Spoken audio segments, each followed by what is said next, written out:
하나님 아버지, 2021년 6월 2일 가정예배를 주님 앞에 올려드립니다. 친구는 사랑이 끊이지 아니하고 끊어지지 아니하고 형제는 유급한 때를 위하여 낳느니라. 삼위 하나님을 영원히 예배하는 왕같은 제사장의 직분을 주심에 감사드립니다. 오늘의 말씀은 잠언 17장 15절부터 28절입니다. 악인을 의롭다 하고 의인을 악하다 하는 이 두 사람은 다 여호와께 미움을 받느니라. 미련한 자는 무지하거늘 손에 값을 가지고 지혜를 살해함은 어찌 민고. 친구는 사랑이 끊어지지 아니하고 형제는 유급한 때를 위하여 낳느니라. 지혜 없는 자는 남의 손을 잡고 그의 이웃의 앞에서 보증이 되느니라. 다툼을 좋아하는 자는 죄가를 좋아하는 자요 자기 문을 높이는 자는 파괴를 구하는 자니라. 마음이 굽은 자는 복을 얻지 못하고 혀가 패어간 자는 재앙에 빠지느니라. 미련한 자를 낳는 자는 근심을 당하나니 미련한 자의 아비는 낙이 없느니라. 마음의 즐거움은 양약이라도 심령의 근심은 뼈를 마르게 하느니라. 악인은 사람의 품에서 뇌물을 받고 재판을 굽게 하느니라. 지혜는 명철한 자 앞에 있거늘 미련한 자는 눈을 땅끝에 두느니라. 미련한 아들은 그 아비의 근심이 되고 그 어미의 고통이 되느니라. 의인을 벌하는 것과 귀인을 정직하다고 때리는 것은 선하지 못하니라. 말을 아끼는 자는 지식이 있고 성품이 명철한 자는 명철하니라. 미련한 자라도 잠잠하면 지혜로운 자로 여겨지고 그의 입술을 닫으면 슬기로운 자로 여겨지느니라. 다시 한번 말씀 봉독합니다. 악인을 의롭다 하고 의인을 악하다 하는 이 두 사람은 다 여호와께 미움을 받느니라. 미련한 자는 무지하거늘 손에 값을 가지고 지혜를 살해함은 어찌 민고. 친구는 사랑이 끊어지지 아니하고 형제는 유급한 때를 위하여 낳느니라. 지혜 없는 자는 남의 손을 잡고 그의 이웃 앞에서 보증이 되느니라. 다툼을 좋아하는 자는 죄가를 좋아하는 자요 자기 문을 높이는 자는 파괴를 구하는 자니라. 마음이 굽은 자는 복을 얻지 못하고 혀가 베어간 자는 재앙에 빠지느니라. 미련한 자를 낳는 자는 근심을 당하나니 미련한 자의 아비는 낙이 없느니라. 마음의 즐거움은 양약이라도 심령의 근심은 뼈를 마르게 하느니라. 악인은 사람의 품에서 뇌물을 받고 재판을 굽게 하느니라. 지혜는 명철한 자 앞에 있거늘 미련한 자는 눈을 땅끝에 두느니라. 미련한 아들은 그 아비의 근심이 되고 그 어미의 고통이 되느니라. 의인을 벌하는 것과 귀인을 정직하다고 때리는 것은 선하지 못하니라. 말을 아끼는 자는 지식이 있고 성품이 냉철한 자는 명철하니라. 미련한 자라도 잠잠하면 지혜로운 자로 여겨지고 그의 입술을 닫으면 슬기로운 자로 여겨지느니라. 찬송가 325장 예수가 함께 계시니. 예수가 함께 계시니 시험이 오나 겁없네. 기쁨의 근원 되시는 예수를 위해 삽시다. 날마다 주를 섬기며 언제나 주를 기리고 그 사랑 안에 살면서 딴 길로 가지 맙시다. 이 세상 사는 동안에 주 이름 전파하면서 무한한 복락 주시는 예수를 위해 삽시다. 날마다 주를 섬기며 언제나 주를 기리고 그 사랑 안에 살면서 딴 길로 가지 맙시다. 이 세상 친구 없어도 예수는 나의 친구니 불의한 일을 버리고 예수를 위해 삽시다. 날마다 주를 섬기며 언제나 주를 기리고 그 사랑 안에 살면서 딴 길로 가지 맙시다. 주께서 심판하실 때 잘했다 칭찬하리니 이러한 상급 받도록 예수를 위해 삽시다. 날마다 주를 섬기며 언제나 주를 기리고 그 사랑 안에 살면서 딴 길로 가지 맙시다. 아멘. 365장 마음속에 근심 있는 사람. 마음속에 근심 있는 사람 주 예수 앞에 달래어라. 슬픈 마음 있을 때에라도 주 예수께 아뢰라. 주 예수 앞에 달래어라. 주 우리의 친구니 무엇이나 근심하지 말고 주 예수께 아뢰라. 눈물 나며 깊은 한숨 쉴 때 주 예수 앞에 달래어라. 은밀한 죄 내게 있더라도 주 예수께 아뢰라. 주 예수 앞에 달래어라. 주 우리의 친구니 무엇이나 근심하지 말고 주 예수께 아뢰라. 괴로움과 두려움 있을 때 주 예수 앞에 달래어라. 내일 일을 염려하지 말고 주 예수께 아뢰라. 주 예수 앞에 달래어라. 주 우리의 친구니 무엇이나 근심하지 말고 주 예수께 아뢰라.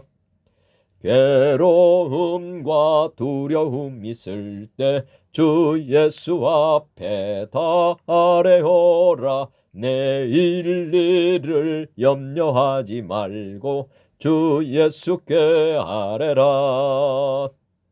주 예수 앞에 달래어라.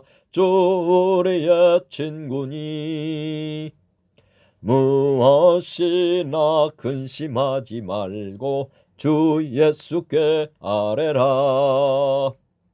죽음 앞에 겁을 내는 자여 주 예수 앞에 달래어라. 하늘나라 바라보는 자여 주 예수께 아뢰라. 주 예수 앞에 달래어라. 주 우리의 친구니 무엇이나 근심하지 말고 주 예수께 아뢰라. 아멘. 369장 죄짐 맡은 우리 구주. 죄짐 맡은 우리 구주 어찌 좋은 친군지. 걱정 근심 무거운 짐 우리 주께 맡기세. 주께 고함 없는 거로 복을 받지 못하네. 사람들이 어찌하여 아랠 줄을 모를까. 시험 걱정 모든 괴로움 없는 사람 누군가. 부질없이 낙심 말고 기도 드려 아뢰세. 이런 진실하신 친구 찾아볼 수 있을까. 우리 약함하시오니 어찌하니 아랠까. 근심 걱정 무거운 짐 아니 진자 누군가. 비난처는 우리 예수 주께 기도드리세. 세상 친구 멸시하고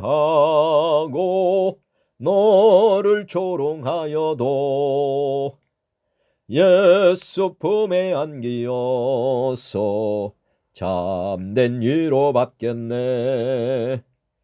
아멘. 찬송가 406장 고난 내 영혼 편히 쉴 곳과 고난 내 영혼 편히 쉴 곳과 풍랑 잃어도 안전한 보구 복번까지도 다스리시는 주의 영원한 팔 의지해 주의 영원하신 팔 함께 하사 항상 나를 붙드시니 어느 곳에 가든지 요동하지 않음은 주의 팔을 의지함이라. 세상 친구들 나를 버려도 예수 늘 함께 동행함으로 주의 은혜가 충만하리니 주의 영원한 팔 의지해 주의 영원하신 팔 함께 하사 항상 나를 붙드시니 어느 곳에 가든지 요동하지 않음은 주의 팔을 의지함이라. 나의 믿음이 연약해져도 미리 예비한 힘을 주시며 위태할 때도 안보하시는 주의 영원한 팔 의지해 주의 영원하신 팔 함께 하사 항상 나를 붙드시니 어느 곳에 가든지 요동하지 않음은 주의 팔을 의지함이라. 능치 못한 것 주께 없으니 나의 일생을 주께 맡기면 나의 모든 짐 대신 지시는 주의 영원한 팔 의지해 주의 영원하신 팔 함께 하사 항상 나를 붙드시니 어느 곳에 가든지 요동하지 않음은 주의 팔을 의지함이라. 아멘.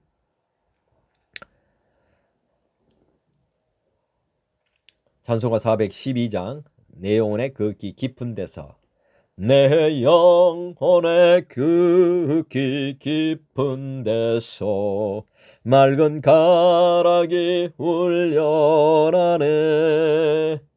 하늘 곡조가 언제나 흘러나와 내 영혼을 고이 싸네. 평화로다 하늘 위에서 내려오네. 그 사랑의 물결이 영원토록 내 영혼을 덮으소서. 내 마음속에 솟아난 이 평화는 깊이 묻힌 보배로다.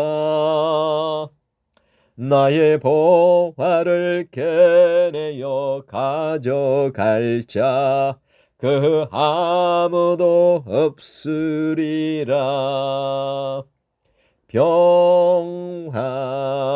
평화로다 하늘 위에서 내려오네. 그 사랑의 물결이 영원토록 내 영혼을 덮으소서. 내 영혼의 평화가 넘쳐남은 주의 큰 복을 받음이라. 내가 주야로 주님과 함께 있어 내 영혼이 편히 쉬네. 평화로다 하늘 위에서 내려오네. 그 사랑의 물결이 영원토록 내 영혼을 덮으소서.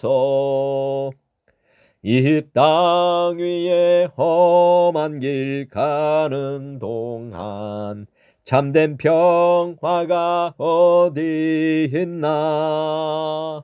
우리 모두 다 예수를 친구 삼아 참 평화를 누리겠네. 평화 평화로다. 하늘 위에서 내려오네. 그 사랑의 물결이 영원토록 내 영혼을 덮으소서. 아멘. 442장 저 장미꽃 위에 있을. 저 장미꽃 위에 있을 아직 맺혀 있는 그때에 귀 흐는 이 소리 들리니 주 음성 분명하다. 주님 나와 동행을 하면서 나를 친구 삼으셨네. 우리 서로 받은 그 기쁨은 알 사람이 없도다. 그 청아한 주의 음성 우는 새도 잠잠케 한다. 내게 들리던 주의 음성이 늘 귀에 쟁쟁하다. 주님 나와 동행을 하면서 나를 친구 삼으셨네. 우리 서로 받은 그 기쁨은 알 사람이 없도다. 밤 깊도록 동산 안에 주와 함께 있으려 하나. 괴로운 세상에 할 일 많아서 날 가라 명하신다. 주님 나와 동행을 하면서 나를 친구 삼으셨네. 우리 서로 받은 그 기쁨은 알 사람이 없도다. 아멘. 찬송가 538장 죄짐을 지고서 고나거든. 죄짐을 지고서 고나거든 내 마음속에 주 영접하며 새 사람 되기를 원하거든 내 구주를 영접하라. 의심을 다 버리고 구주를 영접하라. 맘문 다 열어놓고 내 구주를 영접하라. 정결케 되기를 원하거든 내 마음속에 주 영접하며 생명수 마시기 원하거든 내 구주를 영접하라. 의심을 다 버리고 구주를 영접하라. 맘문 다 열어놓고 내 구주를 영접하라. 진실한 친구를 원하거든 내 맘속에 주 영접하며 내 맘의 평안을 원하거든 내 구주를 영접하라. 의심을 다 버리고 구주를 영접하라.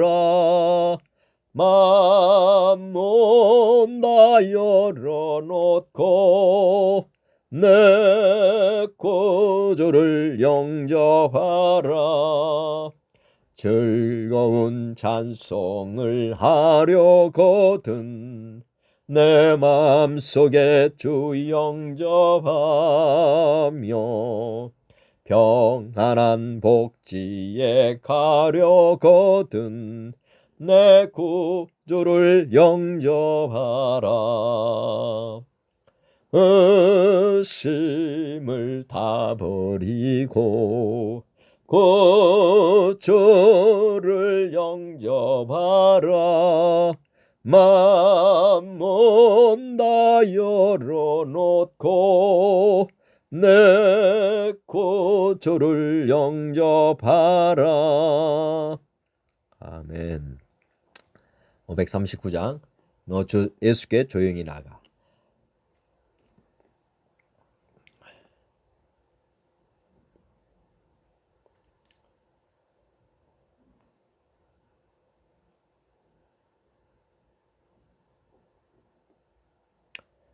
너 예수께 조용히 나가 내 모든 짐 내려놓고 주 십자가 사랑을 믿어 죄사함을 너 받으라. 주 예수께 조용히 나가 내 마음을 쏟아놓으라. 너를 미리 보시는 주님 그 은혜를 베푸시리. 주 예수의 은혜를 입어 내 슬픔이 없어지리. 내 이웃을 늘 사랑하여 너 받은 것 거저주라. 주 예수께 조용히 나가 내 마음을 쏟아놓으라.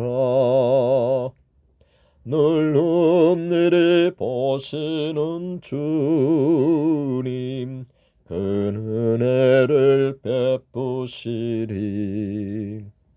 주 예수를 친구로 삼아 늘 내 옆에 모시어라.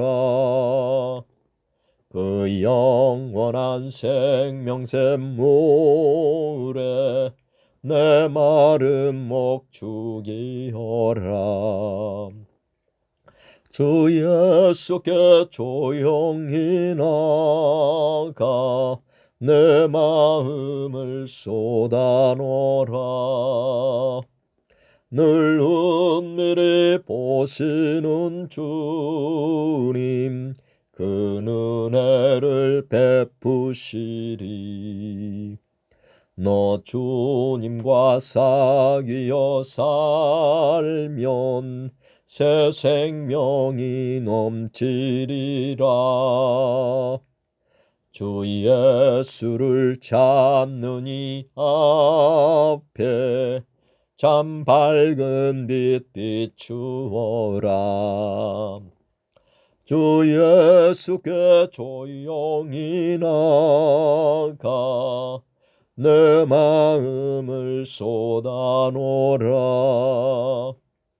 늘 은밀히 보시는 주님 그 은혜를 베푸시리. 아멘. 찬송가 86장 내가 늘 의지하는 예수. 내가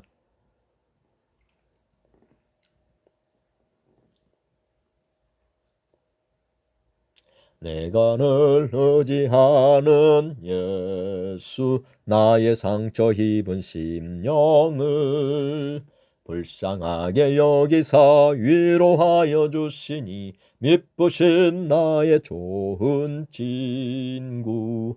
내가 의지하는 예수, 나의 사모하는 친구, 나의 기도 들으사 응답하여 주시니 미쁘신 나의 좋은 친구. 주의 손 의지하고 살 때 나를 해할 자가 없도다. 주님 나의 마음을 크게 위로하시니 미쁘신 나의 좋은 친구. 내가 의지하는 예수, 나의 사모하는 친구, 나의 기도 들으사 응답하여 주시니 미쁘신 나의 좋은 친구. 내가 요단강 건너가며 마음이 두려워서 떨 때도 주가 인도하시니 어찌 두려워하랴. 미쁘신 나의 좋은 친구. 내가 의지하는 예수, 나의 사모하는 친구, 나의 기도 들으사 응답하여 주시니 미쁘신 나의 좋은 친구. 이후 천국에 올라가서 모든 성도들과 다 함께 우리들을 구하신 주를 찬양하리라. 미쁘신 나의 좋은 친구. 내가 의지하는 예수, 나의 사모하는 친구, 나의 기도 들으사 응답하여 주시니 미쁘신 나의 좋은 친구. 아멘. 어제의 말씀 잠언 17장 1절부터 14절 말씀 봉독하겠습니다. 마른 떡 한 조각만 있고도 화목하는 것이 제육이 집에 가득하고도 다투는 것보다 나으니라. 슬기로운 종은 부끄러운 짓을 하는 주인의 아들을 다스리겠고 또 형제들 중에서 유업을 나누어 얻으리라. 도가니는 은을 분무는 금을 연단하거니와 여호와는 마음을 연단하시느니라. 악을 행하는 자는 사악한 입술이 하는 말을 잘 듣고 거짓말을 하는 자는 악한 혀가 하는 말에 귀를 기울이느니라. 가난한 자를 조롱하는 자는 그를 주신 주를 멸시하는 자요, 사람의 재앙을 기뻐하는 자는 형벌을 면하지 못할 자니라. 손자는 노인의 면류관이요 아비는 자식의 영환이라. 지나친 말을 하는 것도 미련한 자에게 합당하지 아니하거든 하물며 거짓말을 하는 것이 존귀한 자에게 합당하겠느냐. 뇌물은 그 임자가 보기에 보석 같은즉 그가 어디로 향하든지 형통하게 하느니라. 허물을 덮어주는 자는 사랑을 구하는 자요 그것을 거듭 말하는 자는 친한 벗을 이간하는 자니라. 한마디 말로 총명한 자에게 충고하는 것이 매 100대로 미련한 자를 때리는 것보다 더욱 깊이 박히느니라. 악한 자는 반역만 힘쓰나니 그러므로 그에게 잔인한 사자가 보냄을 받으리라. 차라리 새끼 빼앗긴 암곰을 만날지언정 미련한 일을 행하는 미련한 자를 만나지 말 것이니라. 누구든지 악으로 선을 갚으면 악이 그 집을 떠나지 아니하리라. 다투는 시작은 뚝에서 물이 새는 것 같은즉 싸움이 일어나기 전에 시비를 그칠 것이니라. 예, 오늘의 말씀 15절부터 28절 말씀 나누겠습니다. 악인을 의롭다 하고 의인을 악하다 하는 이 사람은 다 여호와의 미움을 받느니라. 예. 악인을 의롭다 하고 의인을 악하다 하는, 지금 보면 완전히 지금 반대로 지금 말을 하는 거 아닙니까? 악인을 의롭다 하고 의인을 악하다 하는 이 두 사람은 다 여호와께 미움을 받느니라. 예수님께서 이 땅에 오셨을 때 에, 예수님은 참 의인이신데 바리새인과 서기관은 악하다고 했습니다. 의인을 악하다고 말을 했고 그래서 예수님을 십자가에 못 박은 사람들이죠. 이게 대표적인 사람입니다. 그런데 이제 예수님은 우리 같은 죄인을 우리 죄인을 의롭다 한다. 하나님께서는 우리 죄인을 의롭다 하시는 하나님이십니다. 왜 그러느냐? 예수님이 세상에 오셔서 우리 죄인들의 모든 죄값을 다 속죄를 해 주셨습니다. 그래서 우리는 악인임에도 불구하고 하나님께서는 우리를 의롭다 이렇게 해 주셨습니다. 신약에는 완전히 이제 요 말씀이 참 신묘막측한 말씀이죠. 우리 죄인을 의롭다 하시는 하나님. 또 하나님을 잘 믿는다고 했던 바리새인 서기관들은 예수님이라는 분을 악하다. 죄인이라 해서 십자가에 못 박는 일. 이걸 한번 잘 생각해 보시면 이제 이 말씀을 신약 시대에 잘 해석할 수 있을 것으로 저는 생각이 됩니다. 그래서 여호와께 미움을 받는 사람 어떤 사람이냐 이렇게 아까 말씀드렸지만은 구약에서는 악인을 의롭다 하고 또 의인을 악하다 하는 이 사람들은 정말 하나님께서 얘는 얘 아니면 아니다 이렇게 말을 해야 되는데 오히려 지금 반대로 말을 했기 때문에 하나님께서 이런 사람들을 굉장히 미워하신다. 근데 신약 시대 우리를 한번 비춰보면 사실 우리는 이런 사람들로 살았습니다. 사실은 예를 들어서 지금 인본주의로 지금 막 가고 있잖아요. 믿지 않는 사람들 관점에서 보면은 지금 정말 우리가 보면 죄인들이 우리가 보면 어떻게 보면 우리 눈에 볼 때 악하게 사는 사람들 이렇게 그게 정말 악합니까? 정말 악한 사람들은 인본주의로 막 가는 사람들입니다. 사실은. 근데 우리는 눈에는 이런 사람들은 착한 사람이다 이렇게 지금 분류를 하고 있잖아요. 그러니까 우리 눈이 정말 예수님 믿기 전에는 하나님 보는 관점에서 보면 완전히 눈이 지금 밖으로 돼 있습니다. 예수님 이 땅에 오셔서 나는 죄인을 부르러 왔다고 병자들을 부르러 왔다고 하는데 지금 세상 사람들은 그런 사람들을 상대하지 않습니다. 왜냐하면 눈이 지금 가려져 있어서 진짜 어떤 사람을 의롭게 봐야 되고 어떤 사람을 악하다 봐야 되는지 우리 눈은 지금 현재 반대로 지금 작동하고 있다. 그래서 제가 이제 예수님 믿기 전에 제 자신을 볼 때 물구나무 서서 거꾸로 사람을 보고 있구나 하는 생각을 했습니다. 그러니까 이 세상 모든 사람들의 생각은 지금 예수님의 생각, 하나님의 생각과 전혀 다른 생각을 하고 있다. 그래서 하나님께서 미워하신다 이렇게 믿으시면 됩니다. 예수님 믿지 않는 사람은 모든 게 하나님의 생각과 반대로 지금 생각하고 있습니다. 예수님께서 하신 말씀이 있잖아요. 좁은 길로 가라 하는데 대부분의 사람들이 지금 넓은 길로 가고 있습니다. 이게 뭐 생각이 얼마나 다른지 알 수 있죠. 그러니까 다수로 가는 것이 맞지 않다라는 생각을 하셔야 됩니다. 지금 민주주의가 되면서 다수에 의해서 지금 모든 것이 움직이고 있지만 우리 주님께서는 그렇게 생각하지 않을 수 있다 생각을 하실 필요가 있습니다.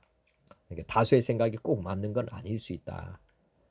왜냐하면 마지막 심판 때 가보면 많은 사람들이 가는 길이 그게 우리가 가야 될 길이 아니라는 것 생각하시면서 이 세상을 보고 분별을 할 필요가 있다 말씀을 드립니다. 미련한 자는 무지하거늘 손에 값을 가지고 지혜를 살이하면 어찌 민고. 미련한 자는 정말 우리 하나님 볼 때 무지하거든요. 근데 손에 값을 가지고 지혜를 살이하면 어쩝니까? 미련한 사람이 지금 지혜를 살려고 한다는 거예요. 근데 이 지혜를 산다는 게 사실은 뭐 미련한 자가 지혜를 산들 그게 지혜가 되겠는가 한번 생각해 보실 필요가 있고요. 신약 시대에 보면은 시몬이라고 하는 마술사가 막 그 뒤에 붙여놨는데 말씀 넣어놨는데 여하튼 막 손을 안수하니까 성령을 막 받는 거를 보고 나서 돈을 주고 그걸 살려고 하는 미련한 자죠. 사실 우리 하나님을 제대로 모르면 오해할 수 있습니다. 그래서 나중에 이제 저주를 받게 되죠. 하나님의 선물을 돈 주고 살려고 했고 또 돈을 목적으로 하나님을 또 이렇게 하려고 하는 그 악한 마음 보시고 막 꾸짖으셨는데 이 미련한 자가 지혜를 사가지고 쉽게 말하면 또 뭔가를 이 땅의 것들 하려고 하는, 근데 결국에는 그 미련한 자는 악한 것만 생각하니까 결국에는 제가 보면은 그런 것도 아마 비슷한 것 같아요. 우리가 예수님 말씀을 관찰, 해석, 적용을 함에 있어서 억지로 푸는 사람들이 많이 있습니다. 억지로 푸는 사람들. 이게 이제 하나님의 말씀을 가지고 다른 악한 의도가 있을 수 있다는 거죠. 선한 의도로 해석을 하는 사람도 있지만은 하는 이단 이런 사람들이 이제 성경을 억지로 풀어가지고 사실은 이 땅의 것들을 얻을 목적으로 막 하는 거 있지 않아요. 여하튼 미련한 자는 여하튼 지혜를 하나님 말씀을 가지고도 잘못 해석해서 또 갈 수가 있다는 것 항상 경계해야 되고요. 성경을 보실 때는 우리는 참 미련한 사람들입니다. 그래서 억지로 풀지 말라고 성령의 감동을 받아서 하나님께서 가르쳐 주시는 대로 가야 된다는 것 이해하시면 됩니다. 우리는 하나님의 생각과 우리 생각은 전혀 다르고 우리의 관점에서 성경을 보면 다 틀린다. 그걸 믿으시면 됩니다. 그래서 겸손한 마음으로 하나님께 낮은 마음을 가지고 하나님 가르쳐 주시라고, 성령님 가르쳐 주시라고, 눈을 열어 주시라고, 귀를 열어 주시라고 이렇게 간구 드릴 수밖에 없다. 우리 자신을 인정하고 하나님 앞에 지혜를 구해야 됩니다. 그러면 하나님께서는 성령님께서 말씀하신 대로 다 알려주신다고 기록되어 있습니다. 그래서 우리 주님이 머리로 암송하지 말고 마음에 새기라고 하셨기 때문에 결국에는 마음으로 믿는다는 것은 깨달음이 와야 된다. 하나님께서 깨닫게 해주셔야 된다. 하나님의 은혜가 임해야 된다. 그런 생각을 하시면서 성경을 보실 필요가 있습니다. 저도 오늘 말씀을 준비하고 있지만은 저도 하나님께 이렇게 말씀을 알게 해주세요 하는 마음으로 지금 하고 있는 것이고 지금도 이제 주님께서 주시는 마음으로 전하고 있는 것입니다. 친구는 사랑이 끊어지지 아니하고 형제는 유급한 때를 위하여 났다. 우리가 이 땅에 살아가면서 사실은 사랑이라고 하는 게 우리는 항상 갈급하거든요. 그리고 이 땅은 사랑을 연습하는 곳입니다. 사실은. 그래서 어려서부터는 이제 부모님의 사랑을 받는 데 익숙하고 그 다음에 좀 더 성장하게 되면 이제 친구가 만나지고 친구는 서로 이제 어머니의 사랑을 받았던 친구들이 이제 서로 사랑을 주고받고 하는 것이죠. 그 다음에 어머니가 못 채워주는 것은 이제 친구가 주는 것이고요. 그 다음에 또 형제도 마찬가지로 한 부모 밑에 여러 형제들이 있잖아요. 그래서 그 형제들 안에서도 또 사랑을 주고받고 하는 것입니다. 형이 동생을 사랑하는 것과 동생이 형을 사랑하는 것도 다른 것입니다. 이런 것도 사실은 이제 어떻게 보면 위급한 때 친구 거의 다 어떻게 보면 사랑이 궁핍할 때 사랑을 줄 수 있는 존재를 하나님께서는 예비해 주신 것이다. 이렇게 생각하시면 됩니다. 신약 시대에는 이제 예수님이 친구라고 우리 하나님 예수님이 우리를 친구 삼으셨다고 오늘 또 찬양 많이 불렀는데요. 사실은 진짜 영원한 친구는 진짜 예수님이십니다. 친구를 위해서 자기 목숨을 주는 것보다 더 큰 사랑은 없다고 했는데 실제로 예수님은 우리를 위해서 우리를 친구 삼으시고 우리 친구를 위해서 죽어주신 분 이렇게 이해하시면 더 가깝게 느껴질 거로 생각이 됩니다. 또 형제라고 하는 것도 예수님께서는 육체적 관계에서 맺어진 형제들만이 형제가 아니라 하나님의 뜻을 행하는 자가 형제요 자매다고 이렇게 또 말씀을 해주셨습니다. 그러니까 우리는 거듭나서 교회 공동체 예를 들어서 예수님을 주로 고백하는 사람들의 이 모임이 교회지 않습니까? 교회 안에 이제 우리 모두가 형제요 자매라는 것. 하나님의 뜻을 행하는 자들은 다 형제요 자매다. 그래서 서신서 보면 형제들아 형제들아 뭐 이렇게 계속 나옵니다. 뭐 다르게 부르는 게 아니에요. 다 이 사도 바울도 그렇고 이 서신서가 대부분 형제들아 이렇게 칭을 하고 있습니다. 하나님의 뜻을 행하는 모든 사람들은 형제요 자매다. 유급한 때를 낳다. 그 말은 우리가 이제 복음 증거하고 전하다가 순교를 하든 어쨌든 두세 사람이 모인 것에 주님이 함께 하신다고 했는데 이게 이제 형제 개념입니다. 유급한 때 우리가 중보기도를 할 수 있고 또 여러 사람이 교회 성도들이 모여서 지금 코로나19가 참 위급하지 않습니까? 이때 이제 우리가 모여서 기도한다든지 우리가 예배를 드린다든지 이때가 이제 혼자서 예배 생활하는 것보다는 모여서 공동체를 이루어서 이렇게 위급한 때를 지나가야 되는 것입니다. 오히려 모이게 더 힘을 써야 되는 시기가 이 위급한 때라는 것. 형제 자매가 하나로 더 뭉쳐야 될 때가 바로 이 위급한 때라는 것을 생각해 보시면 우리 주변에 형제 자매들이 있다고 하는 게 얼마나 큰 복이냐. 요즘 가정마다 한 사람밖에 낳지 않잖아요. 그러니까 이게 위급한 때 오면 정말 형제가 없는 것이 얼마나 정말 슬픈지 모릅니다. 부모님들이 이제 쉽게 말하면 저도 둘밖에 낳지 않았는데 정말 안타까운 건 왜 제가 둘만 낳았을까 하는 생각을 합니다. 그건 철저히 이기적인 생각, 부모의 이기적인 생각 때문에 그런 거거든요. 사실은 자녀들을 위해서는 형제들을 많이 놔주는 것이 이런 유급한 때에 큰 도움이 되기 때문에 이렇게 성경에서는 형제라고 하는 게 유급한 때를 위해서 낳았다. 하나님께서 주시는 것이다. 이렇게 보셔야 되는데 우리가 이제 산하 제한을 우리 인간이 하다 보니까 이게 지금 문제가 심각한 것입니다. 교회는 그렇게 해서 또 생겼다 하는 것도 이해하시면 됩니다. 위급한 때를 위해서 교회가 지금 탄생이 되었다. 그리고 그 안에 믿는 형제들이 이렇게 보내지는 것도 앞으로 있을 위급한 때를 위해서 하나님께서는 보내주신 형제요 자매다. 이렇게 믿으시면 좋겠습니다. 18절 지혜 없는 자는 남의 손을 잡고 그의 이웃 앞에서 보증이 된다. 지혜 없는 자는 남의 손을 잡고 그의 이웃 앞에서 보증이 된다.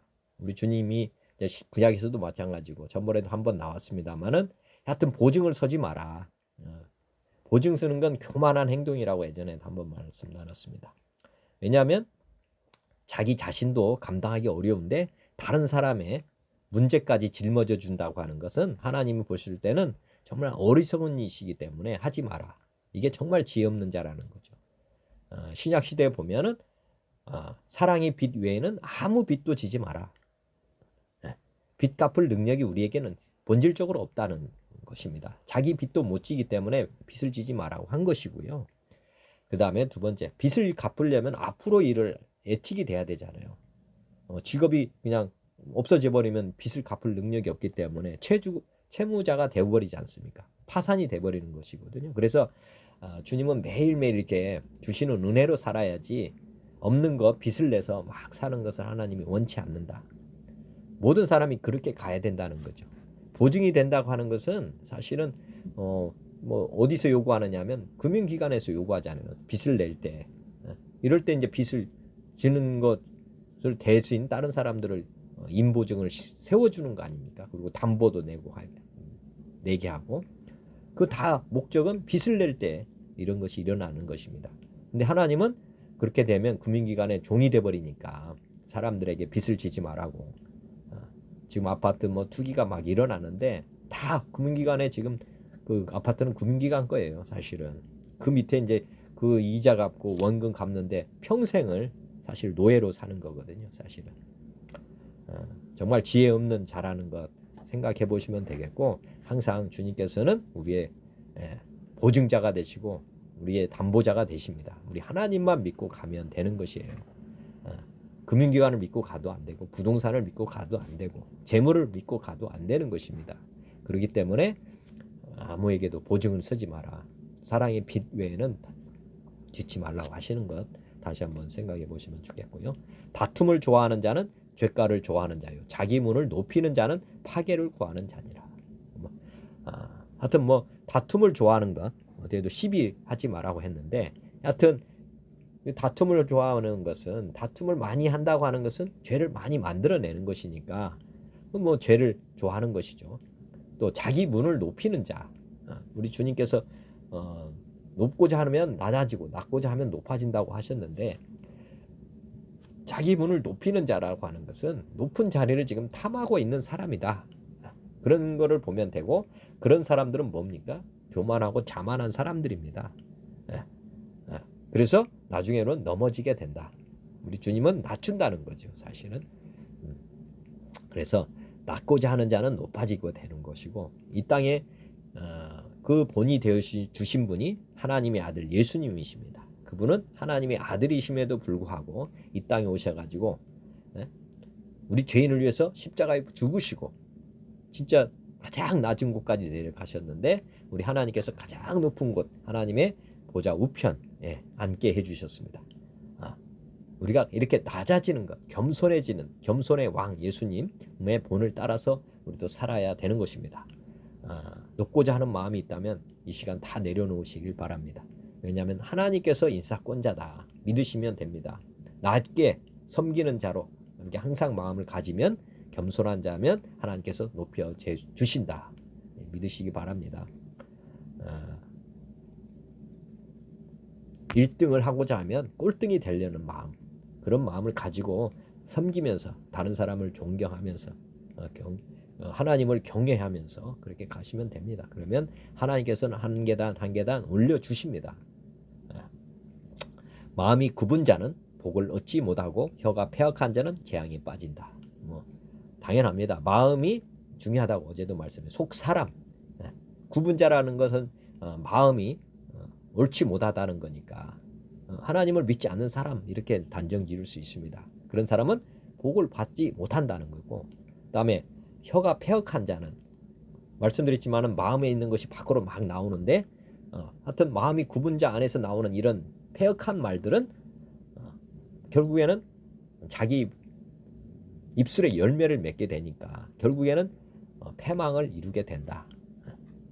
마음이 좋아야 된다는 거죠. 미련한 자를 낳는 자는 근심을 당하나니. 하여튼 부모의 근심은 누구냐? 저도 마찬가지지만은 모든 사람들이 아들이 잘 되는 것을 원하지 않습니까? 근데 교만하다든지 뭐 하여튼 하나님 말씀을 받아들이지 않는 이런 미련한 자는 끊임없이 근심거리가 됩니다. 왜냐하면 문제를 계속해서 이뤄내게 만들어내니까, 즉 마음이 굽은 자, 패역한 자, 재앙에 빠지니까, 이런 아들을 둔 어머니는 항상 이런 재앙 속에 빠져있는 아들 때문에 근심을 하는 것입니다. 어떻게 하면 우리 아들을 구할 수 있을까? 자녀를 어떻게 하면 구할 수 있을까? 이게 부모님이, 우리나라가 이제 이렇게 잘 살게 된 것도 부모님이 아침 기도, 새벽 기도 때문에 이렇게 된 거 아닙니까? 우리 자녀를 잘 되게 해달라.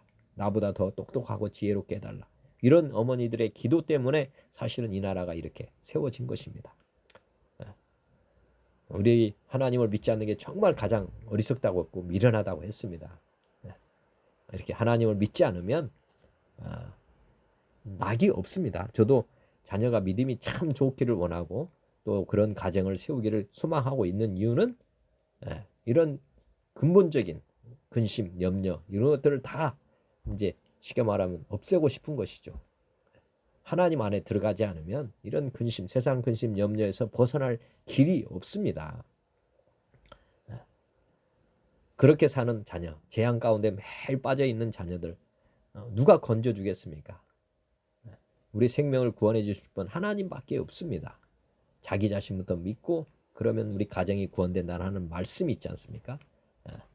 그래서 지금이라도 나를 위해서도, 부모님을 위해서도, 자녀를 위해서도 우리 믿음을 잘 가질 필요가 있다. 그렇지 않으면 낙이 없습니다. 누군가는 하나님을 믿어서 생명줄을 붙잡아야 됩니다. 그래야지 가족이 다 살아난다 믿으시면 좋겠습니다. 그 다음에 마음의 즐거움은 양약이라도 심령의 근심은 뼈를 말하게 한다. 속사람이 중요하다고 했고, 마음의 즐거움, 이 마음의 즐거움은 어디서 나오냐? 주님 안에서 나옵니다. 하나님을 믿지 않으면 생명수, 복의 근원, 보화, 이게 다 주님이시거든요. 하나님. 거기에서 모든 것이 나와서 지금 현재 우리가 생명이 새롭게 되는 것이고 또 영생을 누리게 되는 것입니다. 그러니까 마음의 즐거움은 하나님을 믿을 때 일어나는 것이다. 하나님을 믿을 때 이 즐거움이 나. 그래서 항상 기뻐해라. 네. 그게 하나님이 계시기 때문에 그 말씀이 있는 거거든요. 우리가 뭐 심령을 컨트롤 해가지고 항상 이렇게 하는 게 아닙니다. 우리는 억지로 웃는 사람들이 아니라 주님을 모셨을 때 일어나는 자연스러운 일입니다. 그래서 마음이 즐거운 거죠. 입이 즐거운 게 아니라 정말 마음이 즐거운 것은 마음이 변해야지 일어나는 것이죠. 마음이 하나님이 들어왔을 때 이 일이 이루어지는 것입니다. 구약은 이 말씀은 있지만 실제로 그렇게 산 사람이 없습니다. 마음의 즐거움은 양약이라고 하지만 마음의 즐거움을 찾지를 못했습니다. 네, 영접할 수 있는 기회가 없었어요. 예수님이 오셔야만 사실은 우리의 죄가 속죄함 받고 그러고 나서 예수님이 부활하신 예수님 우리 마음에 모실 수가 있거든요. 사실 우리 죄가 100% 탕감을 받아야 하나님이 들어올 수 있는 것입니다. 구약은 양으로 제사를 드리긴 했지만 100% 탕감이 안 된 것입니다. 예를 들어서 제 값이 1억이라고 했는데 양으로 지낸 게 예를 들어서 부족하게 되는 거예요. 한 500만 원 이 정도밖에 안 되는 거예요. 그러면 9,500이 사실 빚입니다. 지금 빚이 탕감을 못 받은 거예요. 그래서 계속해서 양을 잡아서 드릴 수밖에 없었던 거예요. 죗값이 아직 완결이 안 됐기 때문에. 그렇지만 저보다 이제 제가 1억을 빚을 졌는데 예를 들어서 예수님이 저를 위해서 죽으셔가지고 수십조의 탕감을 미리 해놨습니다. 그러니까 제 죗값은 완전히 탕감을 받은 상태니까 그러니까 예수님께서 우리에게 들어올 수 있는 그런 길이 열린 것입니다. 우리 죗값이 있으면 하나님은 들어오실 수가 없어요. 죄인에게는. 그런데 이제 신약 시대에 그 길이 열린 것입니다. 예수님이 십자가에 죽으시고 부활하심으로 죄 값이 다 치러졌기 때문에 이제 예수님이 들어오실 수 있는 것이고요. 그래서 제가 이제 거듭난 거 아닙니까? 예수님이 들어오심으로 말미암아서 그래서 이제 복의 근원이신 하나님을 제 마음에 모셨기 때문에 이제 즐거움이 나오는 것이고 그 즐거움이 나옴으로 말미암아서 영혼이 달되면 범사가 잘 되고 강건해지는 그래서 이제 양약이 되는 것입니다. 즐거움이 결국엔 면역력을 높이고 그래서 결과적으로는 건강해지는. 그렇지만 반대로 심령의 근심은 뭐 다른 게 일어나는 게 아니라 자기가 주인 된 겁니다. 자기가 무거운 짐을 지고 가는 이런 사람들은 항상 스트레스를 받으니까 면역이 떨어지니까 병이 들어가는 것입니다. 병을 이길 수 있는 힘이 없는 거예요. 그러니까 이제 몸은 다 망가지고 또 뼈까지도 다 마르게 된다. 그러니까 뭐 어떻게 보면 기둥이 무너지는 것이죠. 사실은 이런 게 지속되면 그래서 한 명도 살아남을 수 없다는 걸 아시면 좀 좋습니다. 그러니까 이래나 저래나 하나님을 믿지 않으면 우리에게는 기쁨도 즐거움도 건강도 보장받을 수 없다 생각해 보시고요. 악인은 사람의 품에서 뇌물을 받고 재판을 굽게 하느니라.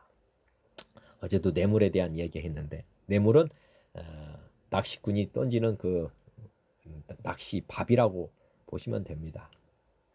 악인은 사람의 품에서 뇌물을 받고 재판을 굽게 한다. 뇌물을 받으면 갑을관계가 바뀌기 때문에 정상적인 우리가 보면 정의로운 재판을 할 수가 없게 됩니다. 그렇게 뇌물은 을의 입장으로 서버리기 때문에 아까 고기가 낚싯줄에 걸리는 순간 아무리 큰 고기도 죽을 수밖에 없습니다. 그러니까 뇌물을 받는 순간 우리는 악인이 되는 것이고 악인에게 이제 끌려가는 것입니다. 그러니까 우리 아무리 해도 하나님과 재물을 겸하여 섬길 수 없기 때문에 재물, 공짜 뭐 이런 걸 절대 먹어서는 안 된다 생각해 보시면 되고요. 지혜는 명철한 자 앞에 있거늘 미련한 자는 눈을 땅 끝에 둔다. 지혜는 명철한 자 앞에 있다. 우리 하나님 말씀이 우리 성경 말씀이 우리 앞에 있잖아요. 우리 성경책 갖고 있는데 미련한 자는 성경책을 보지 않는다. 이렇게 보시면 됩니다. 하나님은 항상 가까이 계세요. 진짜 엄청나신 분이고 그리고 하나님은 우리를 날마다 앞에 계시거든요. 그리고 말씀도 성경 말씀이 지금 우리에게 다 주어져 있잖아요. 이 하나님이 지혜거든요. 말씀이 또 지혜시고 그런데 우리는 성경을 보지 않고 눈을 땅 끝에 둔다. 성경을 안 보는 것이 이제 눈을 땅끝에 둔 거나 똑같습니다. 그리고 하나님 앞에 날마다 묵상하고 기도하고 바라보고 이렇게 살아야 되는데, 아까 이제 하나님은 보지 않고 땅끝이라고 하면 보이는 세상이라고 보시면 됩니다. 이런 거, 이게 눈이 가리면 보이는 것만 보이고 보이지 않는 건 안 보입니다. 보이지 않는 게 더 중요하다고 말씀드렸습니다. 하나님, 그다음에 천사, 마귀, 진짜 보아는 보이지 않는 것. 그래서 주목해야 될 부분은 어제도 말씀드렸잖아요. 보이는 것이 아니라 보이지 않는 하나님 나라 천국, 이렇게 보고 살아야 되는 것입니다. 이게 정말 중요하다는 거죠. 미련한 아들은 그 아비의 근심이 되고 그 어미의 고통이 된다. 앞에서 나온 똑같은 말씀입니다. 하나님 믿지 않으면 근심이 되고 고통이 되는 것입니다. 예수님 믿으면 참 평안이 임합니다. 하나님을 믿어서 정말 똑똑한 아들, 지혜로운 아들이 다 되시길 바랍니다. 의인을 벌하는 것과 귀인을 정직하다고 때리는 것은 선하지 못한다. 하여튼 이게 예수님을 대표로 보면 예수님 십자가 달리실 때 의인을 벌하는 것, 그 다음에 예수님을 막 때렸잖아요. 정말 하나님 나라에서 온 하나님의 아들이 참 귀인 아닙니까? 정말 이 땅에 진짜 귀인은 누구냐? 하나님입니다. 하나님 아들 예수님. 이렇게. 근데 예수님을 막 뺨을 때리고 막 모욕하고 침을 뱉고, 이게 선합니까? 선하지 않잖아요. 우리를 위해서 오셔가지고 우리를 위해서 속죄양으로 오셨는데 우리가 존경은 못할 망정 이렇게 우리는 예수님을 그렇게 해서 십자가에 못 박아 죽였습니다. 우리 인간이 얼마나 악한지를 다시 한번 생각해 보실 필요가 있습니다. 정말 의인을 보는 눈이 없고 귀인을 보는 눈이 없다는 거. 지금도 예수님이 막 증거하고 전하고 믿는 사람들이 전하지만 아직도 예수님을 제대로 보는 사람이 얼마나 됩니까? 얼마 되지 않잖아요. 참 안타까운 일입니다. 말을 아끼는 자는 지식이 있고 성품이 냉철한 자는 명철하니라. 말을 아끼는 자, 지식이 있고. 어제도 말씀드렸지만 말, 혀 이게 굉장히 중요하다. 그래서 저도 말에 실수를 하지 않으려면 많이 말을 하면 안 된다는 것 저도 생각합니다. 이렇게 말씀 나눌 때도 가급적이면 성경 외적인 거는 말을 하고 싶지 않은 마음이 있습니다. 또 그런데 관심을 갖지 않다 보니까 세상적인 말을 늘 수도 없어요. 사실은 가급적이면 성경 말씀을 많이 보시면 정말 꼭 필요한 말씀을 하게 된다는 것 믿으시고요.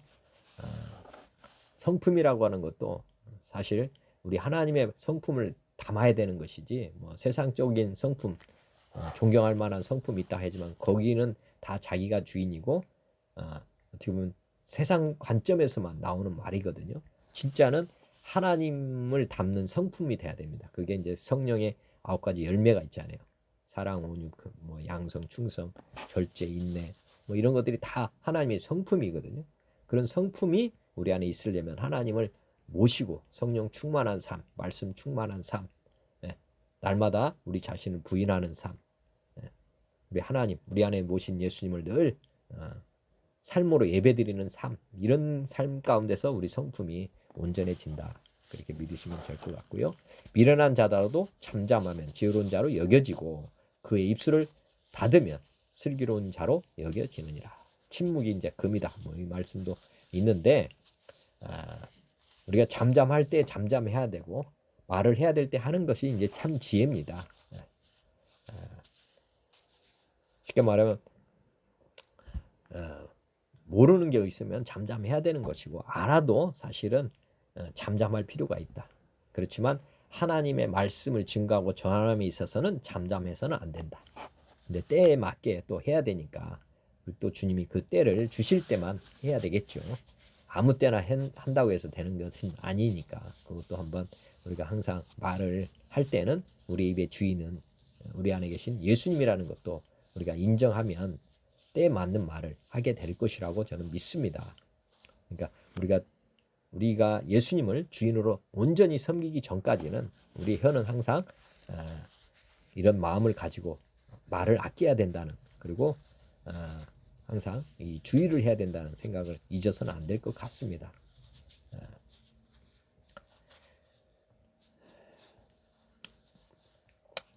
오늘 말씀을 보면서 사실은 이제 예수님께서 십자가에서 죽으시던 그때를 생각해 봤습니다.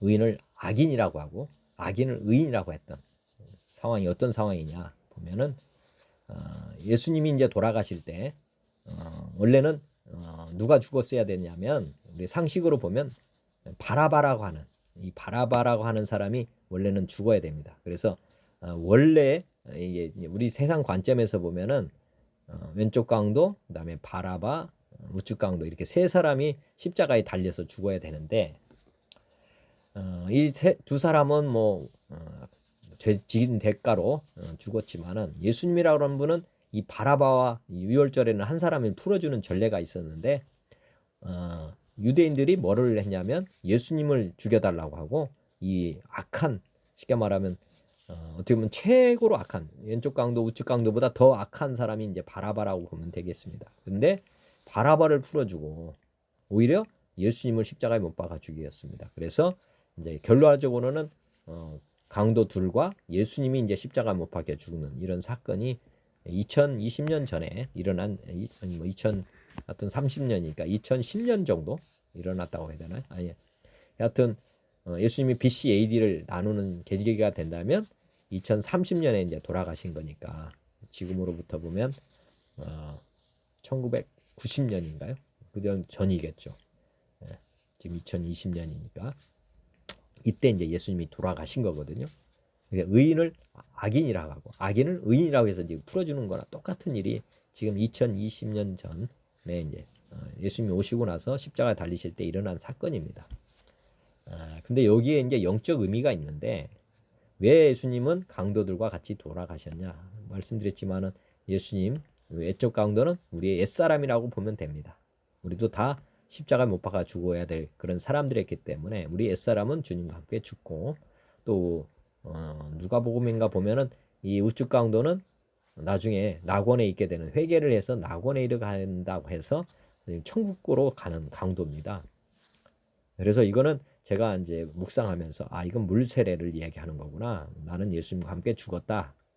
십자가를 볼 때 왼쪽 강도가 나의 옛사람이다. 이렇게 보시고 우측 강도는 나의 이제 성령 세례를 받아서 산 나. 언젠가는 죽게 되겠지만은 여하튼 내가 낙원에 이르는 새로운 영, 새롭게 거듭난 나다. 이렇게 보시면 된다는 거죠. 그리고 이제 예수님이 이제 풀려났는데 우리가 이제 예수님 대신에 우리가 풀려난 거 아닙니까? 바라바는 나 자신이라고 또 볼 필요가 있다는 거죠. 내가 이제 거듭난 사람이 어떻게 살아야 되느냐의 모범은 이제 바라바는 이제 앞으로 다른 사람들을 이제 복음 증가하고 전하는 선교사의 삶, 이 바라바, 화목제물 이렇게 이제 앞으로 살아갔겠죠. 제가 볼 때는 바라바는 그렇게 사는 걸로 저는 생각이 됩니다. 그리고 우리가 누구를 바라봐야 되느냐? 예수님을 바라봐야 되겠지만은 진짜 또 바라바라고 하는 사람을 또 바라볼 필요가 있습니다. 나는 예수님 대신에 나는 살아난 사람이다. 그래서 이 사랑의 빛 아닙니까? 이분이 바라바가 직접적으로 그 당시에 사랑의 빛을 직접 체험한 사람입니다. 이 바라바가 나와서 자기가 살았지만은 이 예수님을 십자가에 달렸을 때 바라봤을 거라고 저는 생각이 됩니다. 그리고 예수님께 평생 이 빛 갚는 마음으로 살았을 것으로 저는 생각이 됩니다.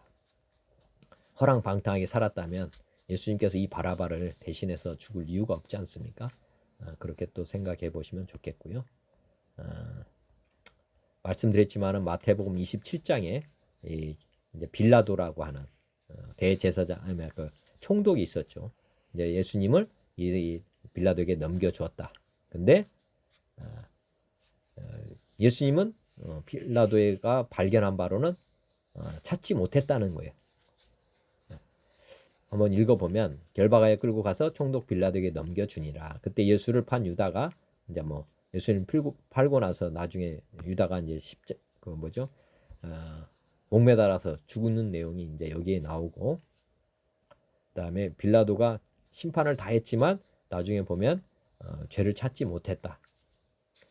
그렇지만 바라바를 이렇게 있는데 둘 중에 누구를 살려줄 거냐 이렇게 물었을 때 유대인들은 예수님을 십자가 못 박고 바라바는 풀어달라 해가지고 결국에는 이제 빌라도가 잘못된 판단을 한 거죠.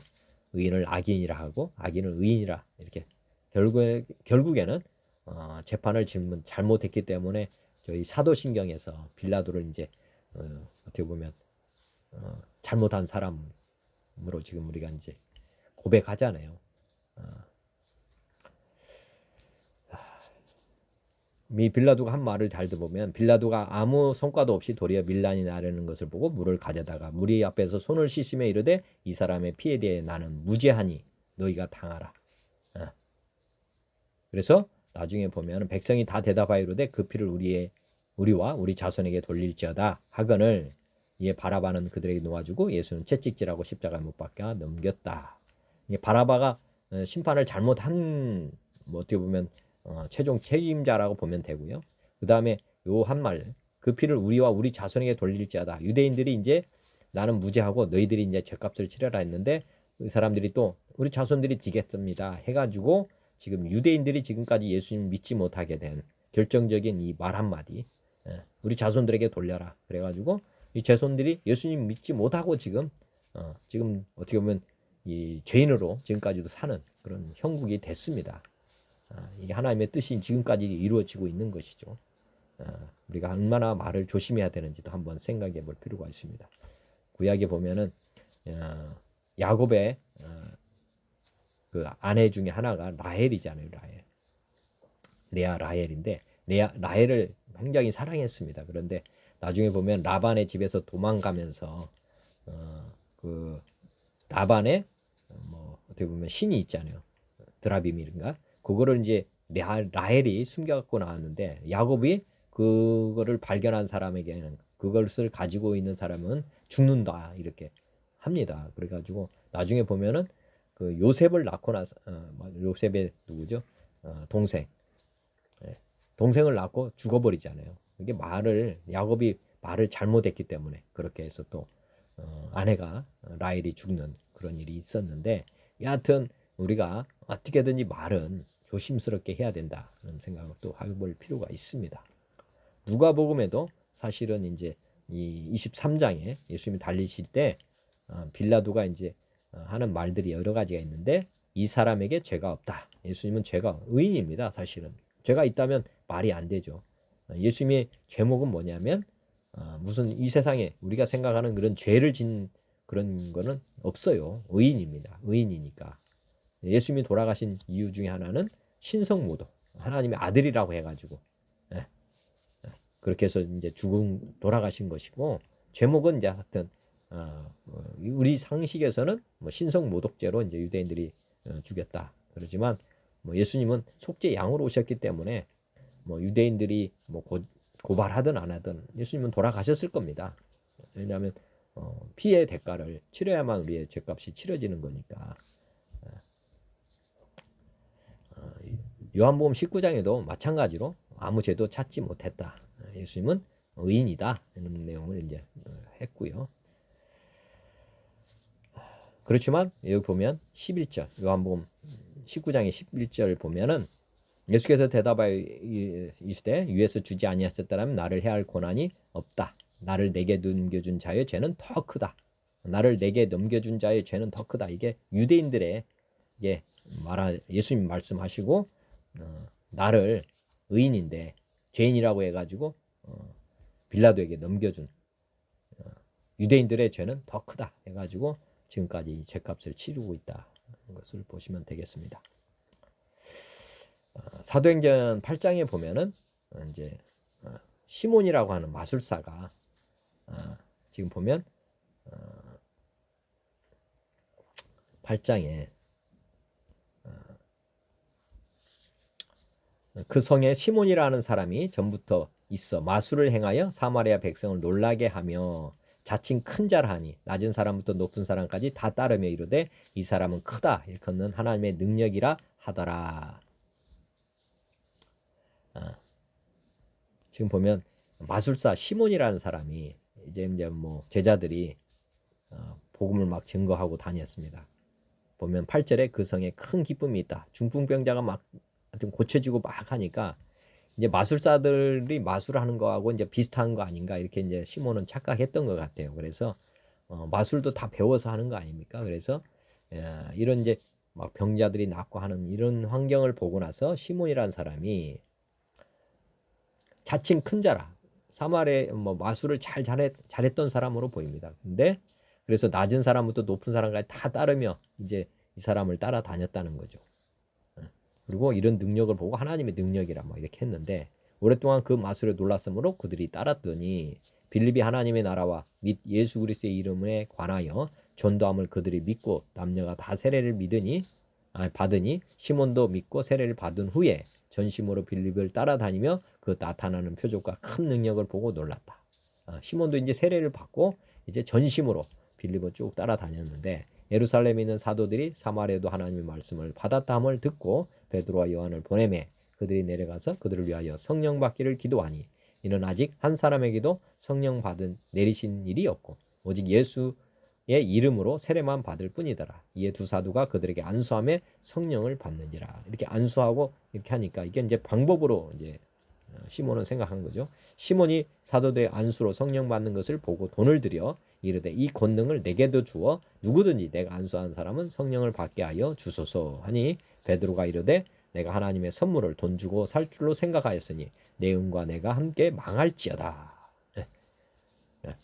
미련한 자가 지혜를 사는 것과 비슷하게 지금 이러한 일들이 시몬에게 일어난 것입니다. 하나님 앞에서 내 마음이 바르지 못하니 이 도에는 내가 관계도 없고 분깃될 것도 없느니라. 그러므로 너의 이 악함을 회개하고 주께 기도하라. 혹 마음에 품은 것을 사하여 주시리라.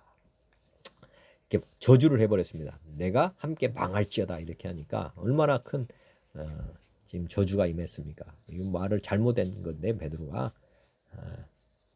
그러고 나서 이제 나중에 너 지금 망해라 이렇게 해놓고 나중에 회개하면 하나님께서 풀어주실지 모르겠다. 이렇게 해서 다시 자기 한 말을 좀 거두어 드리는 이런 일을 했습니다. 이렇게까지 하실 필요 없습니다. 아까 했듯이 우리가 말을 좀 조심해야 되는데 여하튼 저는 이때 당시에 이건 성령은 돈을 받고 파는 게 아니고 하나님이 주신 선물이니까 기도해라 이렇게 했으면 좋을 뻔했는데 그렇게 하지 않고 이렇게 한 걸 보면 하여튼 믿는 사람들의 말도 굉장히 조심스럽게 해야 된다 생각을 해봅니다. 우리가 이제 친구라고 하는 그 관점을 좀 가질 필요가 있는데 예수님이 이제 하신 말씀 중에 요한복음 11장에 보면은 이제 죽은 나사로 얘기가 나옵니다. 죽은 나사로는 어떤 사람이냐면 마리아와 그 자매 마르다의 오빠라는 거죠. 오라버니더라. 그게 이제 나사로인데 나사로를 나중에 이제 죽어요. 그런데 이제 우리 친구 나사로가 잠들었다. 예수님께서 이 나사로를 누구로 부르냐면 친구 나사로가 이렇게 말하고 있습니다. 사실은 마르다 마리아가 이제 예수님을 정말 잘 따르고 하나님을 예수님을 많이 사랑했던 그런 제가 볼 때는 가족입니다. 그러다 보니까 이제 나사로까지도 정말 가까운 이런 관계가 된 것이고 예수님은 나사로를 친구다고 제가 볼 때는 성경에서 가장 먼저 예수님이 친구라고 한 분이 이 죽은 나사로예요. 그 정도로 나사로와는 가까웠다. 그리고 이제 요한복음에 보시면은 나중에 이제 살리죠. 15장에 보면은 예수님은 이제 우리들에게도 친구다고 이제 하시는 말씀이 나오는데 나는 참 포도나무요 내 아버지는 농부라. 물은 내게 붙어 있어 열매를 맺지 않은 가지는 아버지께서 그것을 제거해 버리시고 물은 열매를 맺는 가지는 더 열매를 맺게 하여 그것을 깨끗하게 하시느니라. 너희는 내가 일러준 말로 이미 깨끗하여 졌으니 내 안에 거하라. 나도 너희 안에 거하리라. 가지가 포도나무에 붙어 있지 아니하면 스스로 열매를 맺을 수 없음같이 너희도 내 안에 있지 아니하면 그러하리라. 나는 포도나무에 너희는 가지라. 그가 내 안에 내가 그 안에 거하면 사람이 열매를 많이 맺나니 나를 떠나서는 너희가 아무것도 할 수 없음이라. 사람이 내 안에 거하지 아니하면 가지처럼 밖에 버려져 마르나니 사람들이 그것을 모아다가 불에 던져 사르느니라. 너희가 내 안에 거하고 내 말이 너희 안에 거하면 무엇이든지 원하는 대로 구하라. 그래야면 이루리라. 너희가 열매를 많이 맺으면 내 아버지께서 영광을 받으실 것이요 너희는 내 제자가 되리라.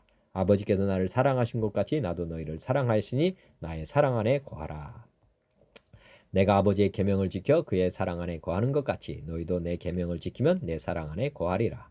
내가 이것을 너에게 이름은 내 기쁨이 너희 안에 있어 너희 기쁨을 충만하게 하려 함이라. 내 계명은 곧 내가 너희를 사랑한 것 같이 너희도 서로 사랑하라 하는 이것이니라. 사람이 친구를 위하여 자기 목숨을 버리면 이보다 더 큰 사랑이 없나니 너희는 내가 명하는 대로 행하면 곧 나의 친구라. 이제부터는 너희를 종이라 하지 아니하리니 종은 주인이 하는 것을 알지 못함이라. 너희를 친구라 하였노니 내가 내 아버지께 들은 것을 다 너에게 알게 하였음이라. 이제부터는 주님을 따랐던 사람들을 친구라고 이제 했다는 거죠. 너희가 나를 택한 것이 아니요 내가 너희를 택하여 세웠나니 이는 너희로 가서 열매를 맺게 하고 또 열매가 항상 있게 하여 내 이름으로 아버지께 무엇을 구하더니 다 받게 하려 함이라. 내가 이것을 너희에게 명함은 너희로 서로 사랑하게 하려 함이라. 세상이 너희를 미워하면 너희보다 먼저 나를 미워한 줄을 알라. 너희가 세상에 속하였으면 세상이 자기의 것을 사랑할 것이나 너희는 세상에 속한 자가 아니요 도리어 내가 너희를 세상에서 택하였기 때문에 세상이 너희를 미워하느니라. 내가 너희에게 종이 주인보다 더 크지 못하다 한 말을 기억하라. 사람들이 나를 박해하였은즉 너희도 박해할 것이요 내 말을 지켰은즉 너희 말도 지킬 것이라. 그러나 사람들이 내 이름으로 말미암아 이 모든 일을 너에게 하리니 이는 나를 보내신 이를 알지 못함이라. 내가 와서 그들에게 말하지 아니하였더라면 죄가 없었으려니와 지금은 그 죄를 핑계할 수 없느니라. 나를 미워하는 자는 또 나의 아버지를 미워하느니라. 내가 아무도 못한 일을 그들 중에서 하지 아니하였더라면 그들에게 죄가 없었으려니와 지금은 그들이 나와 내 아버지를 보았고 또 미워하였도다. 그러나 이는 그들의 율법에 기록된 바 그들이 이유 없이 나를 미워하였다 한 말을 응하게 하려 함이라. 보면 이유도 없죠. 사실 아까 이유도 없이 이제 예수님을 십자가 못 박은 것이고 그다음에 이 땅에 있을 수 없는 많은 이적과 기적을 베풀어 주셨다. 그럼에도 저들이 믿지 않았다. 그래서 핑계할 수 없다. 내가 아버지께로부터 너희에게 보낼 보혜사 곧 아버지께로부터 나오시는 진리의 성령이 오실 때에 그가 나를 증언하실 것이요 너희도 처음부터 나와 함께 있었으므로 증언하게 된다. 이렇게 말씀하셨고요. 누가 형제냐? 요한복음 마태복음 12장에 보시면은 예수께서 우리에게 말씀하실 때 그 어머니와 동생들이 예수께 말하려고 밖에 섰더니 한 사람이 예수께 여짜오되 보소서 당신의 어머니와 동생들이 당신께 말하려고 밖에 서 있나다 하니 말하던 사람에게 대답하여 이르시되 누가 내 아버지이며 내 어머니며 내 동생들이냐 하시고 손을 내밀어 제자들을 가리켜 이르시되 나의 어머니와 나의 동생들을 보라. 누구든지 하늘에 계신 내 아버지의 뜻대로 하는 자가 내 형제요 자매요 어머니라 하시더라.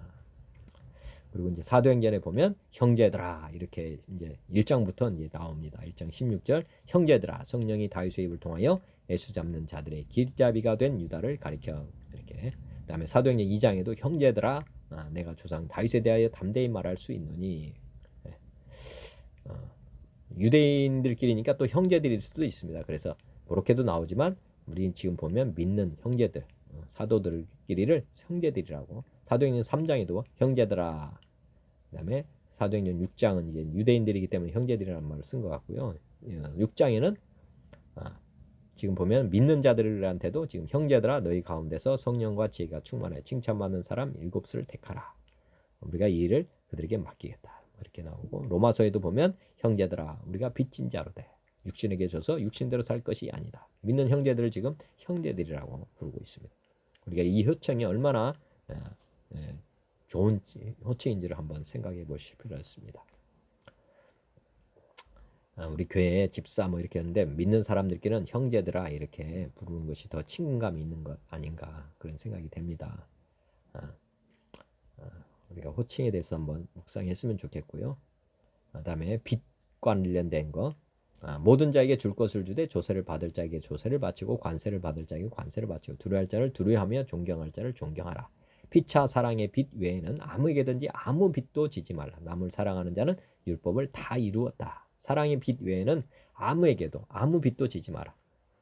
그 중에 이제 저를 위해서 보증을 사달라, 뭐 담보를 해달라, 뭐 할 필요가 없다는 거죠. 그런 빚을 질 필요가 없다는 거죠. 그러면 또 해줘야 되니까. 뭐 이거는 이 세상은 모든 게 공짜 없습니다.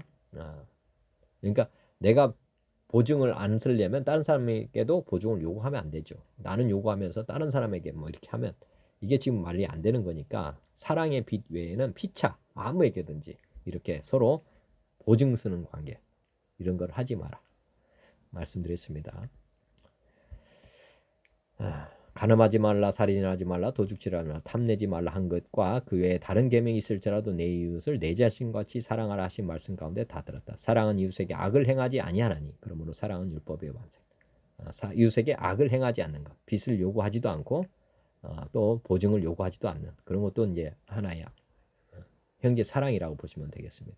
가진 것을 나눠주는 것 이런 것들이 이제 필요한 것을 주면 되는 거죠.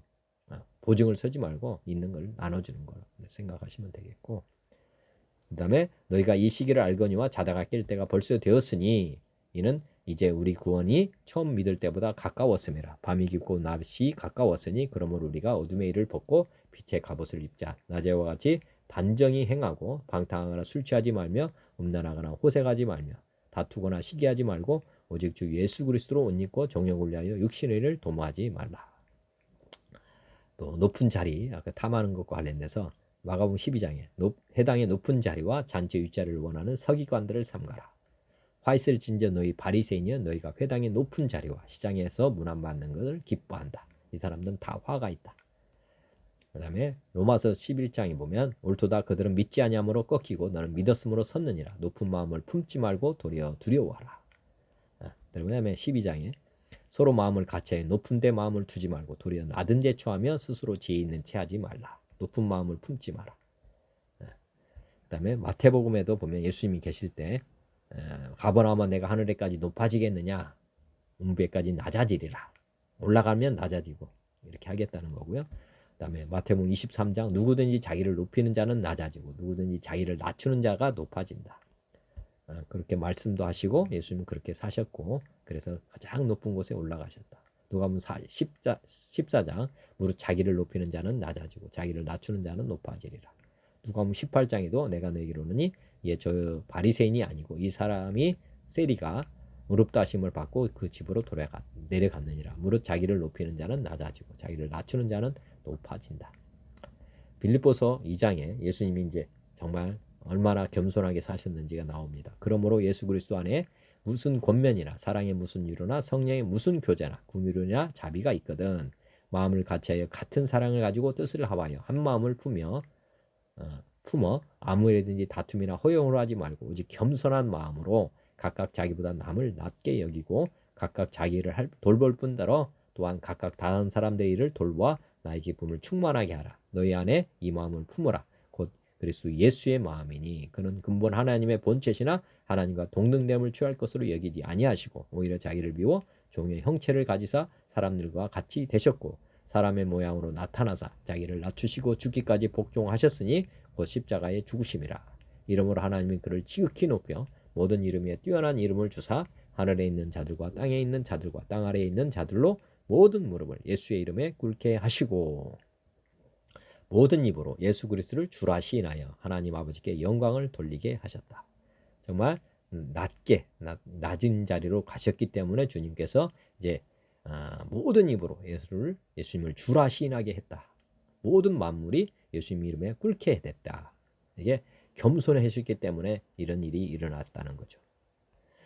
그 다음에 요한 3서 1장 사랑하는 자여 내 영혼이 잘된 같이 범사가 잘되고 내가 강건하기를 간구한다.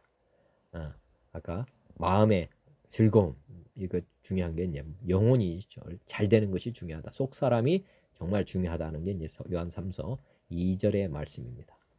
내 영혼이 잘되면 속 사람이 잘되면 그다음에 범사가 잘 형통하게 되면서 몸이 건강해진다.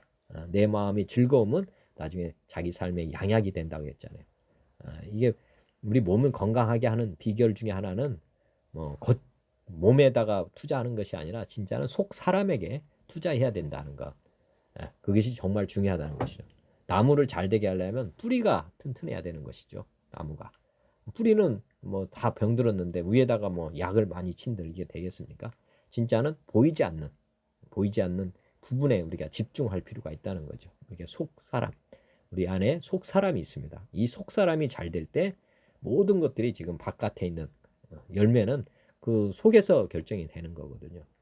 그러니까 좋은 나무는 그 뿌리를 보면 아는 것이죠. 뿌리가 좋으면, 그리고 또 땅이 옥토가 되어 있으면 이거는 뭐 정말 좋은 열매를 맺게 되는 것이고, 뭐 밑에는 자갈밭이고 또 거기에 거름도 없고 그다음에 뿌리도 약하면 결과적으로는 뭐 아무리 해도 이건 뭐 잘 되지 않는 것이죠. 열매는 나올 수가 없는 것입니다. 그다음에 우리가 하나님 말씀, 우리가 명철한 자는 앞에 있는 가까이 있는 것에 주목하는데 미련한 자는 멀리 바라보고 산다고 했잖아요. 제가 오늘 말씀 보면서 다시 한번 제가 저 자신도 한번 비춰보는 것입니다. 요한복음 1장에 보면 태초에 말씀이 계셨고 이 말씀이 하나님과 함께 계셨으니 이 말씀은 곧 하나님이시다. 그가 태초에 하나님과 함께 계셨고 만물이 그로 말미암아 지은 바 되었으니 지은 것이 하나도 그가 없이는 된 것이 없다. 그 안에 생명이 있으니 이 생명은 사람들의 빛이라. 빛이 어둠에 빛이 돼 어둠이 깨닫지 못하더라. 하나님께로부터 보내심을 받은 사람이 있으니 그의 이름은 요한이라. 그가 증언하러 왔으니 이 빛에 대하여 증언하고 또 모든 사람이 자기로 말미암아 믿게 하려 함이라. 그는 이 빛이 아니요 빛에 대하여 증언하러 온 자라. 참빛 곧 세상에 와서 각 사람의 비치는 빛이 있었나니 그가 세상에 계셨으며 세상은 그로 말미암아 지은 바 되었으되 세상이 그를 알지 못하였고 자기 땅에 오매 자기 백성이 영접하지 아니하였으나 영접하는 자 곧 그 이름을 믿는 자들에게는 하나님의 자녀가 되는 권세를 주셨으니 이는 혈통으로나 육정으로나 사람의 뜻으로 나지 아니하고 오직 하나님께로부터 난 자들이니라. 말씀이 육신이 되어 우리 가운데 거하시며 우리가 그의 영광을 보니 아버지의 독생자의 영광이요 은혜와 진리가 충만하더라. 예수님이 이 땅에 오셨는데 약간씩 지혜로운 자는 알아본 거죠. 12제자는 따라가 다닌 거 아닙니까? 그렇지만 바리새인 서기관들은 땅끝만 바라보고 있는 거예요. 예수님이 아닌 다른 것을 지금 계속 찾고 다니는 그런 상황입니다. 또한 하나 말씀드리고 싶은 건 하나님 말씀이 지금 우리가 보이는 하나님이십니다. 말씀을 이렇게 보면 되는데 말씀을 안 보고 또 다른 것에서 세상에서 뭐 지혜를 찾으려고 하는 그런 어리석은 것도 한번 생각해 보실 필요가 있습니다. 그 당시 예수님을 몰라봤던 거나 진짜 하나님이 말씀이라고 하는 것을 또 몰라보는 거나 똑같은 그런 상황입니다. 우리는 지금 말씀을 통해서 하나님을 직접 만날 수 있고 또 그분을 우리 마음에 모실 수도 있는 것인데 보이지 않는 거에 주목하지 않고 보이는 막 세상에만 하면 땅끝을 보는 거나 똑같은 것입니다. 이단은 성경을 보지 않는 사람들 이렇게 보시면 됩니다. 가까이 있는 하나님을 주목하지 않고 사는 것, 말씀을 주목하지 않고 사는 것, 이것이 약간씩 미련한 자고 어리석은 자고 땅끝을 보는 그런 지혜 없는 사람들입니다. 그 다음에 말을 주의하라고 오늘 또 말씀하고 계시는데 내 사랑하는 형제들아, 야고보서 1장에 보면 사람마다 듣기는 속히하고 말하기는 더디하며 성내기도 더디하라. 사람의 성내는 것이 하나님의 일을 이루지 못함이라. 그러므로 모든 더러움과 넘치는 악을 버리고 너희 영혼을 능히 구원할 바 마음에 심어진 말씀을 온유함으로 받으라. 말씀을 받아들이라는 것. 너희는 말씀을 행하는 자가 되고 듣기만 하여 자기를 속이는 자가 되지 마라. 이게 쉽게 말하면 말씀을 계속해서 먹고 또 행동하게 되면 진짜 이제 어떻게 보면 말씀이 이루어지는 것이고요. 누구든지 말씀을 듣고 행하지 아니하면 그는 거울로 자기의 생긴 얼굴을 보는 사람과 같아서 제 자신을 보고 가서 그 모습이 어떠한지를 곧 잊어버리거니와 자유롭게 하는 온전한 율법을 들여다보고 있는 자는 듣고 잊어버리는 자가 아니요 실천하는 자니 이 사람은 그 행하는 일에 복을 받으리라. 누구든지 스스로 경건하다 생각하며 자기 혀를 재갈물리지 아니하고 자기 마음을 속이면 이 사람의 경건은 헛것이다. 어떻게 보면 언행일치가 안 되는 이런 삶이 이제 경건이 헛거다는 거죠. 실천하지 않고 즉 말을 많이 하게 되고 뭐 말을 많이 하는 사람 사실 우리가 보면 대표적인 게 이제 설교하시는 분 또 뭐 교수들 뭐 이런 사람들인데 이 사람들은 말을 많이 하고 막 머릿속에만 많이 넣고 실제로는 행동을 많이 안 하는 사람들입니다. 그렇기 때문에 경건은 어떻게 보면 이제 그런 측면에서 보면 헛것이죠. 사실은 하나님은 아는 것과 믿는 것이 하나가 되려면 이게 행동으로 가야 되는 거거든요. 근데 듣기만 하고 속이는 행하지 않은 사람은 믿음이 안 자라게 되어 있습니다. 믿음이 안 자라기 때문에 헛것이죠. 씨가 떨어지면 열매를 맺어주는 게 맞는데 씨가 썩지를 않는 거죠. 사실은 순종하지 않는 것은 씨가 썩지 않는 거나 똑같습니다. 하나님 앞에서 정결하고 더러움이 없는 경건은 곧 과와 가부를 환난 중에 돌보고 또 자기를 지켜 세속에 물들지 아니하는 것이다. 이렇게 나눔, 이렇게 희생 뭐 이런 것이 되어야 된다는 거예요. 야고보서 3장에도 내 형제들아 너희는 선생된 우리가 더 큰 심판을 받을 줄 알고 선생이 되지 마라. 뭔 말이냐면 말만 하고 행동하지 않는 사람, 그런 사람은 되지 말아라. 우리가 다 실수가 많으니 만일 말에 실수가 없는 자라면 곧 온전한 사람이라 능히 온몸도 굴레 씌우리라. 우리가 말들의 입에 재갈 물리는 것은 우리에게 순종하게 하려고 그 온몸을 제어하는 것이라. 또 배를 보라 그렇게 크고 광포에 밀려가는 것들을 지극히 작은 키로서 사공의 뜻대로 운행하나니 이와 같이 혀도 작은 지체로 돼 큰 것을 자랑하도다. 보라 얼마나 작은 불이 얼마나 많은 나무를 태우는가. 혀는 곧 불이요 불의의 세계라. 혀는 우리 지체 중에서 온몸을 더럽히고 삶의 두레박귀를 불사르나니 그 사르는 것이 지옥불에서 나느니라. 여러 종류의 짐승과 새와 벌레와 바다의 생물은 다 사람들이 길들일 수 있거니와 길들여 왔거니와 혀는 능히 길들일 사람이 없나니 쉬지 않은 악이요 죽이는 독이 가득한 것이라. 이것으로 우리가 주 아버지를 찬송하고 또 이것으로 하나님의 형상대로 지음을 받은 사람을 저주하나니 한 입에서 찬송과 저주가 나오는도다. 내 형제들아 이것이 마땅하지 아니하니라. 샘이 한 구멍으로 어찌 단물과 쓴물을 내겠느냐. 내 형제들아 어찌 무화과나무가 감람열매를 포도나무가 무화과를 맺겠느냐. 이와 같이 짠물이 단물을 내지 못하느니라. 너희 중에 지혜와 총명이 있는 자가 누구냐. 그는 선행으로 말미암아 지혜의 온유함으로 그 행함을 보일지니라. 그러나 너희 마음속에 독한 시기와 다툼이 있으면 자랑하지 말라. 진리를 거스러 거짓말하지 말라. 이러한 지혜는 위로부터 내려온 것이 아니요 땅 위의 것이요 정욕의 것이요 귀신의 것이니 시기와 다툼이 있는 곳에는 혼란과 모든 악한 일이 있음이라. 오직 위로부터 난 지혜는 첫째 성결하고 마음이 화평하고 관용하고 양순하며 긍휼과 선한 열매가 가득하고 편견과 거짓이 없나니 화평하게 하는 자들은 화평으로 심어 의의 열매를 거두느니라. 여하튼 마음속에 주님을 잘 모시고 살 필요가 있습니다. 그래야만 우리가 말도 조절하게 되고 또 우리 주님을 정말 증거하고 전하기 위해서는 우리 입술을 주님께 도구로 드리는 것, 이것도 늘 고백하면서 사실 필요가 있습니다. 그럴 때만 우리가 혀를 재갈 물릴 수 있다 생각하시면 되겠습니다. 기도하겠습니다. 하나님 아버지 오늘도 깨달음 주셔서 감사합니다. 제 삶이 주님의 말씀대로 주님의 뜻대로 사는 삶이 되도록 은혜를 베풀어 주옵소서. 예수 그리스도의 이름으로 기도드립니다. 아멘. 하늘에 계신 우리 아버지여 이름이 거룩히 여김을 받으시오며 나라가 임하시오며 뜻이 하늘에서 이루어진 것 같이 땅에서도 이루어지이다. 오늘 우리에게 일용할 양식을 주시옵고 우리가 우리에게 죄진 자를 사하여 준 것 같이 우리 죄를 사하여 주시옵고 우리를 시험에 들게 하지 마시옵고 다만 악에서 구하시옵소서. 나라와 권세와 영광이 아버지께 영원히 있사옵나이다. 아멘. 고맙습니다. 감사합니다. 주님 영원히 사랑합니다.